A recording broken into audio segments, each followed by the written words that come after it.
Assalamualaikum warahmatullahi wabarakatuh. Hari ini saya nak buat ulasan perlawanan di antara Terengganu menentang pasukan Selangor dalam saingan separuh akhir Piala FA, yang mana Terengganu berjaya menang dengan penentuan sepakan penalti pada perlawanan ini dan berjaya untuk membawa diri ke perlawanan akhir bagi bertemu dengan pasukan Johor Darul Ta'zim. Tahniah diucapkan kepada pasukan Terengganu. Pada perlawanan ini boleh saya katakan ini adalah perlawanan separuh akhir yang sebenar, apabila kedua-dua pasukan menunjukkan corak permainan yang memang kita sebagai penyokong ataupun sebagai penonton ingin kita saksikan, apabila kedua-dua pasukan saling menyerang, bertahan dengan baik dan mencipta beberapa peluang yang hampir-hampir menjaringkan gol. Cumanya peluang-peluang tersebut gagallah disudahkan kepada jaringan. Disebabkan itulah perlawanan ini terpaksa ditentukan dengan sepakan penalti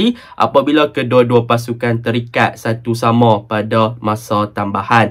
Jadi, tanpa membuang masa, mari kita masuk ke dalam ulasan perlawanan. Untuk ulasan perlawanan kali ini, saya akan mulakan dengan pasukan TFC dahulu. Apakah yang saya suka tentang pasukan Terengganu pada perlawanan ini?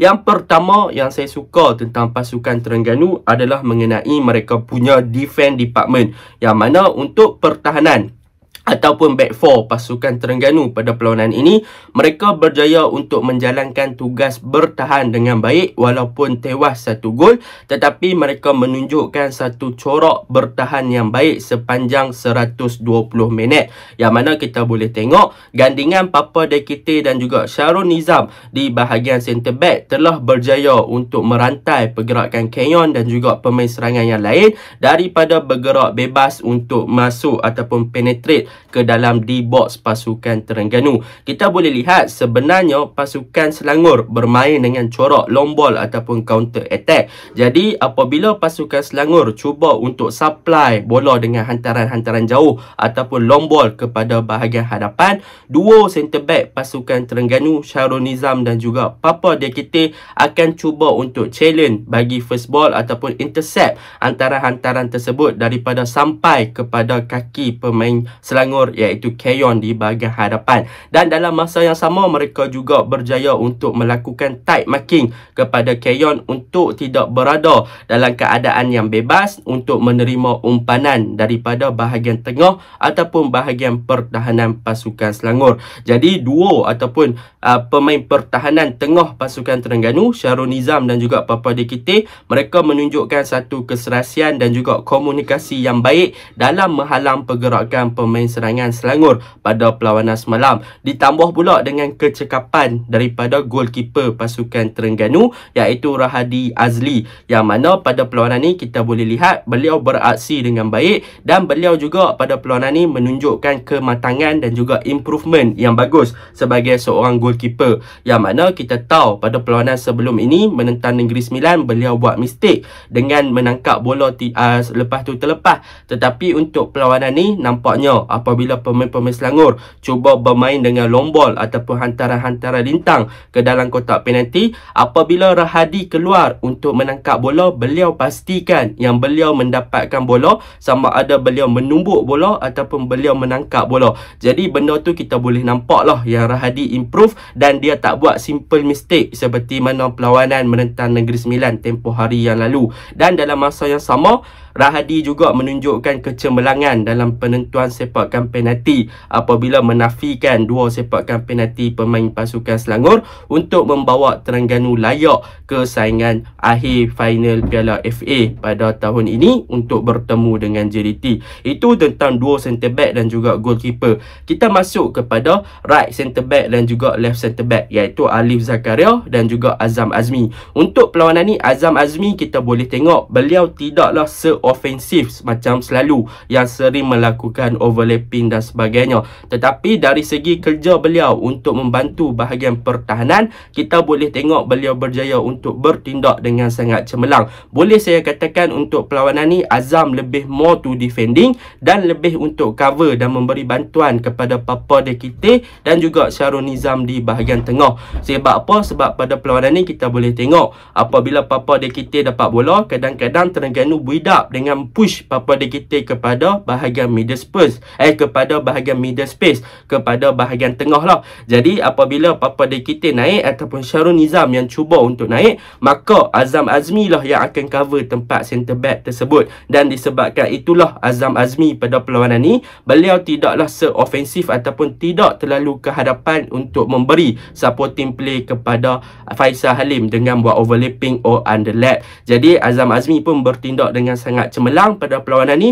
berdisiplin untuk kekal di posisi beliau dengan membantu bahagian pertahanan pasukan Terengganu. Sebab apa? Sebab mereka tahu Selangor bermain dengan long ball ataupun counter attack. Jadi mereka perlukan numbers of player dekat belakang untuk memastikan yang pemain-pemain serangan pasukan Selangor tidak bergerak dengan bebas. Jadi Azam Azmi did really a good job pada perlawanan semalam. Untuk Alif Zakaria pada perlawanan ni, boleh saya katakan beliau adalah player yang bagus apabila beliau boleh menstabilkan bahagian kiri pasukan Terengganu. Untuk perlawanan ni kita boleh tengoklah belah kiri pasukan Terengganu memang Alif Zakaria dia ofensif. Dia selalu turun dan selalu naik. Sebab apa dia selalu turun dan dia selalu naik? Sebab dialah yang akan memberi support kepada Faiz Nasir. Sebab kita tahu Faiz Nasir adalah typical player yang bukannya suka beat player dengan larian-larian laju. Sebaliknya Faiz Nasir adalah player yang suka beat dalam situasi one on one dan suka berada dalam posisi yang tepat untuk beliau menerima bola, bagi link up dengan bahagian tengah dan juga serangan dengan baik.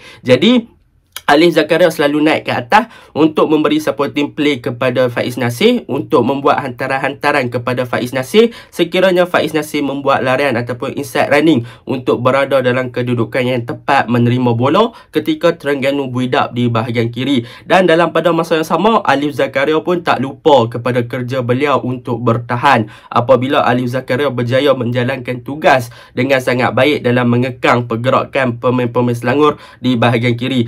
Ta'on pun kena jaga, Quentin Chen pun kena jaga. Walaupun gol pertama pasukan Selangor terhasil daripada bahagian beliau, tetapi secara overall beliau menunjukkan satu corak permainan yang bagus sepanjang 90 minit sebelum digantikan oleh Arif Fazilah. Dan kemasukan Arif Fazilah kita boleh tengok Terengganu masih lagi mengekalkan momentum bertahan dengan sangat baik. So Arif Fazilah pun buat kerja yang baik lah sepanjang beliau diturunkan sehingga ke minit 120 apabila berjaya untuk melakukan tugas bertahan dengan baik di bahagian kiri menggantikan Alif Zakaria. Itu settle di bahagian pertahanan dan juga goalkeeper. Kita masuk kepada bahagian tengah. Sebenarnya pada perlawanan ni boleh dikatakan bahagian tengah pasukan Terengganu adalah bahagian tengah yang sangat solid yang boleh dipermainkan ataupun ditunjukkan oleh gandingan Habib Harun, Petrus Shitembi dan juga Manny Ott, yang mana bahagian tengah pasukan Terengganu ni menunjukkan dominasi ataupun berjaya untuk mendominasi bahagian tengah dengan sangat-sangat cemerlang.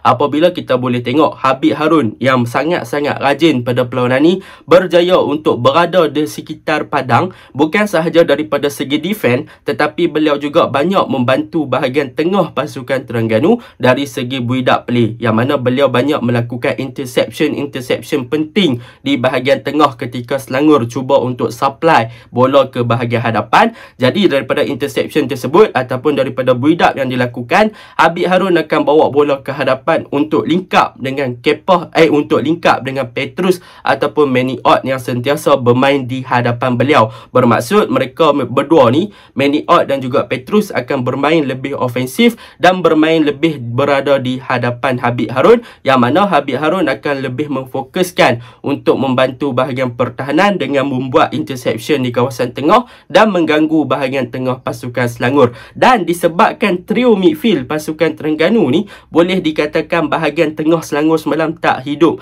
dan tak boleh nak berfungsi dengan baik apabila dominasi ataupun mereka bertiga ni berjaya untuk mengawal bahagian tengah dan kontrol bahagian tengah dengan sangat cemerlang daripada segi attacking dan dari segi mengganggu build up play yang cuba dilakukan oleh pemain Selangor, iaitu Alex, Bahar dan sebagainya. Walaupun pada dasarnya sistem Selangor gunakan adalah double pivot menggunakan dua defensive midfielder, nampaknya mereka masih lagi gagal untuk mengekang dominasi ataupun pasukan Selangor punya trio midfield daripada menyerang dan juga daripada segi build up di bahagian tengah pasukan Terengganu. So apa kelebihan apabila Terengganu berjaya untuk mengawal bahagian tengah? Apabila kelebihan yang ada pada Terengganu Terengganu adalah mereka boleh melakukan variation of attacking ataupun kepelbagaian dalam menyerang. Yang mana kita boleh tengok Terengganu semalam bukan hanya memfokuskan attack menggunakan wide area ataupun flank, iaitu menggunakan Faisal Halim atau Faiz Nasir. Sebaliknya mereka juga banyak menggunakan bahagian middle third untuk melakukan serangan, terutamanya percubaan dari luar kotak penalti yang dilakukan oleh Petrus Sitambi dan juga Manny Ott. Tetapi percubaan tersebut berjaya dihalanglah oleh goalkeeper pasukan Selangor iaitu Samson Movai. Tetapi disebabkan mereka berjaya untuk mendominasi bahagian tengah, mereka boleh conquer bahagian tengah, maka mereka boleh create mereka punya corak serangan, bukan hanya berpaksikan kepada wide area, tetapi boleh melakukan switch play daripada kanan ke tengah, tengah ke kiri, kiri ke tengah, ke tengah ke kanan. So mereka boleh lakukan pelbagai penetration ke arah gawang pasukan Selangor dan mencipta beberapa percubaan yang berbahaya dari luar kotak penalti dan berjaya untuk penetrate masuk ke dalam di box. Cumanya adalah kelemahan-kelemahan tertentu yang saya akan ceritakan sebentar lagi.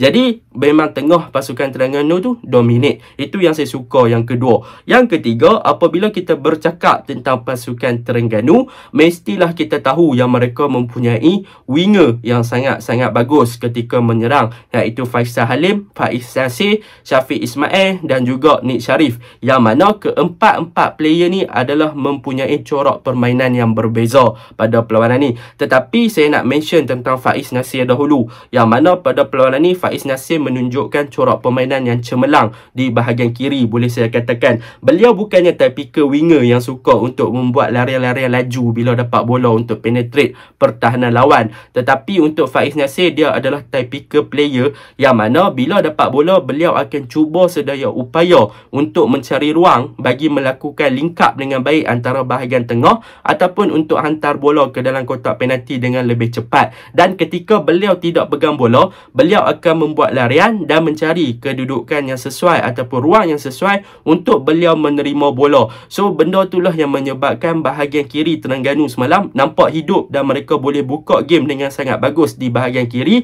dan beberapa kali mereka berjaya melakukan cutback dan juga crossing ke dalam kotak penalti untuk mencari target man mereka iaitu Kipre. Tetapi sayang, banyak hantaran-hantaran tersebut gagal disambut dengan baik oleh bahagian attacking force pasukan Terengganu lah. Tetapi belah kiri punya playstyle macam tu. Namun di bahagian kanan Faisal Halim, kita boleh tengok corak permainan yang berbeza apabila Faisal Halim lebih suka untuk beat pertahanan lawan dengan kelebihan yang dia ada, iaitu daripada segi speed, daripada segi ball control dan juga ketenangan yang beliau ada. Memang kita boleh nampak lah dia guna kelebihan yang dia ada tu beberapa kali untuk masuk ke dalam D-box pasukan lawan ataupun untuk menembusi Zikri Kadili di bahagian kanan di bahagian kiri pasukan Selangor. So benda tu memang positif lah, dan akhirnya Faisal Halim menggunakan kelebihan yang ada pada beliau untuk menjaringkan satu gol, yang mana rembatan beliau reflect kena Syarul Nazim dan masuk ke dalam gawang pasukan Selangor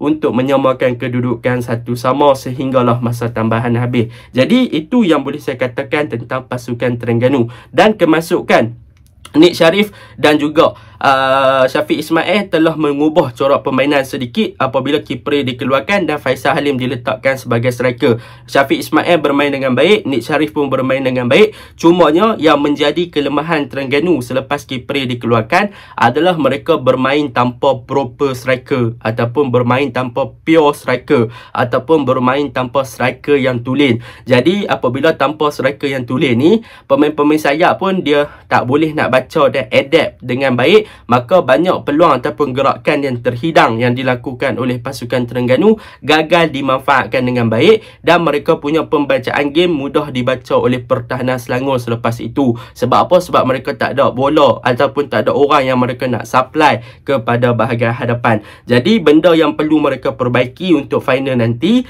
adalah bagaimana mereka nak mengubah ataupun nak menjadikan mereka punya final decision ataupun final orang kata apa, gerakan-gerakan yang tak akhir ni kepada jaringan. Adakah mereka memerlukan Kepoh kembali? Adakah mereka perlukan Kipre untuk lebih suit ataupun lebih mobile di bahagian hadapan untuk berada dalam position yang betul untuk menerima hantaran-hantaran daripada winger ni? Jadi benda ni lah yang perlu dicari dan perlu diselesaikan sebelum masuk ke final. Sekiranya mereka berjaya selesaikan masalah ni, maka mereka akan ada advantage yang banyak lah. Sebab apa? Sebab kalau bahagian hadapan boleh link up dengan baik dengan membaca hantaran-hantaran yang dilakukan oleh winger daripada pasukan Terengganu, maka pemain-pemain Terengganu ataupun pasukan Terengganu akan jadi lagi better dalam menyudahkan peluang yang ada. Contohnya gerakan yang dilakukan oleh Shitembi dan juga Manny Ott. Shitembi cross, jumpa Kipre, Kipre volley kena tiang. Gerakan macam itulah yang saya masukkan apabila mencari Kipre ataupun mencari target man mereka untuk betul-betul berada dalam posisi yang betul untuk menjaringkan gol dan bagaimana mereka nak menyudahkan peluang tersebut kepada jaringan. Jadi itu yang perlu diperbaiki oleh pasukan TFC. Dan untuk defend, mereka perlu lebih fokus dan perlu lebih berdisiplin lagi dan mengelakkan daripada buat simple mistake. Contohnya macam gol pertama pasukan Selangor lah. So benda tu yang mereka perlu improve. Dua part penting. Bahagian tengah dah solid, bahagian wide area dah solid. Cumanya bahagian striker dengan defend perlu lebih perbaiki untuk lebih berdisiplin, terutamanya untuk striker, untuk lebih pandai mencari ruang untuk menerima bola bagi menjaringkan gol. Jadi itu sahaja untuk TFC. 16 minit untuk TFC sahaja. Kita masuk kepada pasukan Selangor FC. Untuk pasukan Selangor FC, saya ceritakan tentang kelemahan dahulu. Untuk kelemahan, apa yang boleh saya katakan? Yang pertama adalah daripada segi mereka punya dominance dalam game. Yang mana kita boleh tengok first half mereka bermain dengan build up yang lawa. Tetapi masuk second half kita dah boleh nampak yang mana pemain-pemain Selangor dah mula hilang konsentrasi dan mereka dah tak menunjukkan gameplay seperti mana first half. Mereka lebih kepada sit deep, mereka melakukan counter attack dan long ball. Jadi benda tu yang sebenarnya menjadi tanda tanya. Adakah pemain Selangor sebenarnya tak boleh nak mengekalkan fitness ataupun tak boleh mengekalkan corak permainan yang sama seperti mana mereka main ketika first half untuk penetrate bahagian kawasan di box pasukan Terengganu. Sebab apa? Sebab masuk second half memang nampak obviously yang Selangor memang more focusing untuk defend sebab mungkin mereka ada advantage satu gol dan dalam masa yang sama kita boleh tengok Selangor lebih kepada counter attack dan membiarkan Keyon ataupun hentaan berkesorangan di bahagian hadapan. Jadi benda-benda ni lah yang perlu diimprove oleh pasukan Selangor untuk memastikan yang counter attack mereka tu jadi lagi efisien. Mereka perlukan numbers of player lagi di bahagian hadapan. Sebab apa? Sebab counter attack mereka ni transisi masih lagi perlu diperbaiki. Kita boleh nampak apabila Keyon sentiasa berada dapat bola, dia sentiasa berada dalam situasi 1 versus 4. So benda tu agak mustahil lah untuk seorang striker macam Keyon untuk beat 2 ataupun 4 pertahanan pasukan Terengganu bagi menjaringkan gol. Jadi itu kelemahan yang pertama. Kelemahan yang kedua untuk pasukan Selangor ni daripada segi sepakan penalti. Apabila sepakan penalti, apa yang boleh saya katakan, mereka seakan-akan tak ada training drill yang bagus. Apabila kita boleh tengok lah berhadapan dengan goalkeeper seperti Rahadi Azli yang mempunyai ketinggian, maka goalkeeper tu ada kekuatan ataupun ada advantage untuk merenggangkan badan dia dengan lebih besar ataupun lebih jauh lah, lebih panjang dalam situasi goalkeeper yang tinggi. Tetapi apabila sepakan penalti yang diambil oleh Alif Haikal dan juga Yazan, apa yang kita boleh belajar adalah mereka tidak menggunakan power ataupun kekuatan dan juga kelajuan bola untuk beat goalkeeper. Sebaliknya mereka cuba untuk tricky the goalkeeper. Tetapi apabila berhadapan dengan goalkeeper yang lebih tinggi, sepatutnya yang menjadi keutamaan adalah kepada power bola tu supaya bola tu jadi laju untuk menghalang reflection yang bakal dilakukan oleh keeper tu lah. Contohnya macam saya bagi yang terbaik yang ambil penalti ketika bertemu dengan Rahadi adalah Bahar. Yang mana Bahar memang dia buh macam tu je. So macam tu lah sepatutnya penalti apabila berjumpa dengan goalkeeper yang tinggi. Nampaklah yang preparation mereka untuk training drill tu agak kurang untuk pasukan Selangor. Itu yang kedua tentang kelemahan pasukan Selangor pada peluang semalam. Yang ketiga, kelemahan pasukan Selangor boleh saya katakan mereka menurunkan skuad yang terlalu muda. Saya memang tak nafikan skuad yang terlalu muda dan dalam masa yang sama percaturan yang dilakukan telah memakan diri sendiri. Contohnya saya bagi apa? Yang mana mereka menurunkan Alif Izwan pada masa waktu pertukaran dilakukan. Lepas tu Alif Izwan ditukarkan sebab tak berapa berfungsi, masuk Syarif Fikri. Jadi benda-benda macam ni lah yang perlu dielakkan oleh coaching staff pasukan Selangor, terutamanya dalam membuat keputusan yang merugikan pasukan. Contohnya pemain-pemain ni boleh diganti dengan pemain yang lagi lagi better kan, maka mereka boleh masukkan pemain yang lebih better lebih awal berbanding bawa masuk player yang tak boleh nak memberi impak. Jadi benda tu yang sepatutnya pasukan Selangor perbaiki. Dan untuk yang benda yang boleh saya puji sebenarnya untuk pasukan Selangor adalah tentang defense juga. Defense mereka menunjukkan aksi yang matang sebenarnya pada perlawanan ni, sangat-sangat kukuh. Apabila Yazam berjaya command di bahagian pertahanan bersama dengan Syarul Nazim, memang solid jaringan dua player ni. Mereka berjaya untuk low block, komunikasi yang bagus. Mereka berjaya untuk halang hantaran-hantaran yang dilakukan oleh barisan serangan pasukan Terengganu dengan sangat cemerlang dan sebagainya. Ditambah pula dengan Senso Mobile pun bertindak dengan cemerlang. Tetapi sayanglah kan, dalam sepakan penalti mereka agak lemah. Dan dalam masa yang sama, counter attack pun mereka agak lemah. Dan yang boleh saya puji juga, gerakan-gerakan counter attack pasukan Selangor sebenarnya berbahaya. Cumanya dalam kawasan final third tu, banyak hantaran-hantaran yang sepatutnya dilakukan low cross, high cross dan sebagainya, banyak dilakukan dalam situasi yang salah. Contohnya saya bagi Keyon dalam situasi yang sesuai untuk menerima low cross, tetapi Hentaan bagi high cross. Dan dalam situasi yang sama, Keyon perlukan high cross, Hentaan bagi low cross. So benda tu mereka tak saling untuk connect antara satu sama lain, yang mana mereka perlu faham yang mana situasi tersebut memerlukan hantaran pendek, hantaran rendah ataupun hantaran tinggi. So benda-benda macam tu yang menyebabkan Selangor gagal manfaatkan bahagian hadapan. Dan di bahagian tengah memang tak hidup lah perlawanan semalam, boleh saya katakan memang tak over hidup, terutamanya masuk second half, Mukairi keluar, Hentaan lambat untuk settle down dan sebagainya. So benda tu yang merugikan. Jadi secara overallnya semalam Terengganu lebih dominan berbanding Selangor di bahagian tengah dan dari segi menyerang, dan mereka memang deserve untuk menang. Apa-apa pun game semalam memang terbaik. Itu sahaja ulasan saya. Assalamualaikum.